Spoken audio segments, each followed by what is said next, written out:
নমস্কার বন্ধুরা, শর্মিলা সবিতে আপনাদের সকলকে স্বাগত।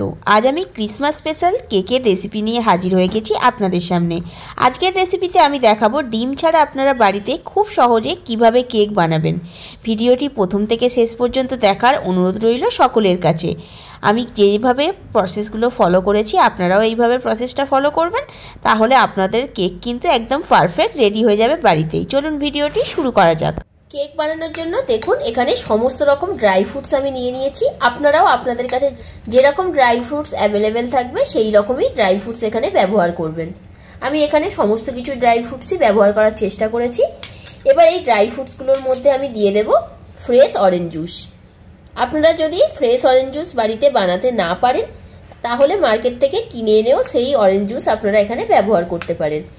এবার অরেঞ্জ জুসটার মধ্যে সমস্ত ড্রাই ফ্রুটস ভালো করে মিশিয়ে নেব। ফ্রেশ অরেঞ্জ জুস বাড়িতে কিভাবে বানাবেন মিক্সার জার বা জুসার মিক্সার ছাড়া, সেই ভিডিওর লিঙ্ক কিন্তু আমার ডেসক্রিপশন বক্সে দেওয়া আছে, আপনারা চাইলে ওখানে কিন্তু দেখে নিতে পারেন। এবার এটাকে আমি 4 ঘন্টার জন্য একটু ভিজিয়ে রাখবো এই অরেঞ্জ জুসের মধ্যে। আপনাদের হাতে যদি সময় কম থাকে তাহলে অন্তত পক্ষে এটা 30 মিনিট কিন্তু আপনাদের ভিজিয়ে রাখতেই হবে। আমি এখানে যেহেতু আমার হাতে এখন সময় আছে তাই আমি এটাকে 4 ঘন্টা ভিজিয়ে রাখবো। 4 ঘন্টা পর আমি বাকি স্টেপ নিয়ে ফিরে আসছি। সবার প্রথমে একটা কড়া এখানে বসিয়ে নিয়েছি। এখানে আমি এই গুড়ের পিসগুলো কড়াটার মধ্যে দিয়ে দেব। যতটা পরিমাণ ততটাই এখানে ব্যবহার করব। আপনারা যদি কেকটা চিনি দিয়ে বানাতে চান তাহলে গুড় ব্যবহার করার দরকার নেই। অল্প একটু জল দিয়ে দেব। এবার এটাকে খুব ভালোভাবে আমি গলিয়ে নেব। দেখুন গুড় খুব সুন্দরভাবে কিন্তু গলে গেছে। এবার গ্যাসের ফ্লেমটা আমি অফ করে এটাকে ঠান্ডা করে নেব। কেক বানানোর জন্য এখানে একটা পাত্র নিয়ে নিয়েছি।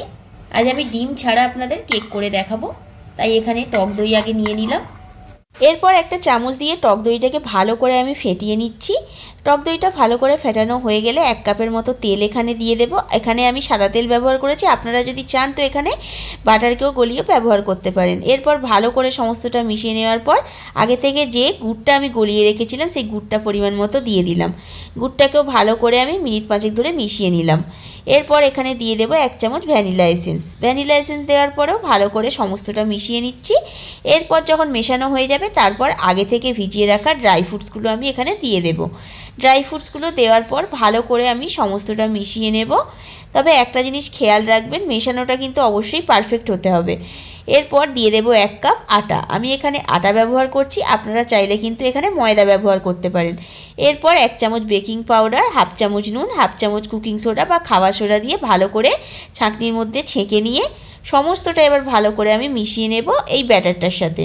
ব্যাটারটা রেডি করার সময় আপনাদের খেয়াল রাখতে হবে, যদি দেখেন যে ব্যাটারটা অনেকটা টাইট হয়ে গেছে মিক্স করার সময়, সেক্ষেত্রে আপনারা এখানে জলের পরিবর্তে রুম টেম্পারেচারে দুধ ব্যবহার করবেন। সমস্তটা ভালো করে মিশিয়ে নেওয়ার পর একটা কেক বানানোর জন্য ট্রে নিয়ে নিয়েছি, তাতে সামান্য একটু সাদা তেল দিয়ে একটু ব্রাশ করে নিলাম। তারপর একটা ভালো করে বাটার পেপার দিয়ে চারিদিকটা কোট করে নিয়ে সেটাও আমি ভালো করে একটু ব্রাশ দিয়ে তেল দিয়ে ঘষে নিচ্ছি যাতে বাটার পেপারটা উঠে না যায়। এরপর যে মিশ্রণটা রেডি করলাম সেটা আমি এই ট্রের মধ্যে পুরোটা দিয়ে দিলাম। দেওয়ার পর ভালো করে চারিদিকটা একটু ছড়িয়ে নিচ্ছি যাতে শেপটা ভালো আসে। সমস্তটা করে নেওয়ার পর এবার এটাকে একটু ঠুকে ঠুকে নিতে হবে যাতে ভিতরে কোনো হাওয়া না থেকে থাকে, তার জন্য ওইভাবে ঠুকে ঠুকে নিতে হবে। এবার ওপর থেকে কিছু ড্রাই ফ্রুটস আমি ছড়িয়ে দিচ্ছি। আপনারা আপনাদের পছন্দ মতো ড্রাই ফ্রুটস এখানে ব্যবহার করবেন। এরপর আমি টুটি ফুটিও দিয়ে দিলাম ওপর থেকে। আমি এখানে শুধুমাত্র রেড কালারেরটা ব্যবহার করেছি, আপনারা আপনাদের প্রয়োজন মতো যে কোনো কালারের টুটি ফুটি ব্যবহার করতে পারেন।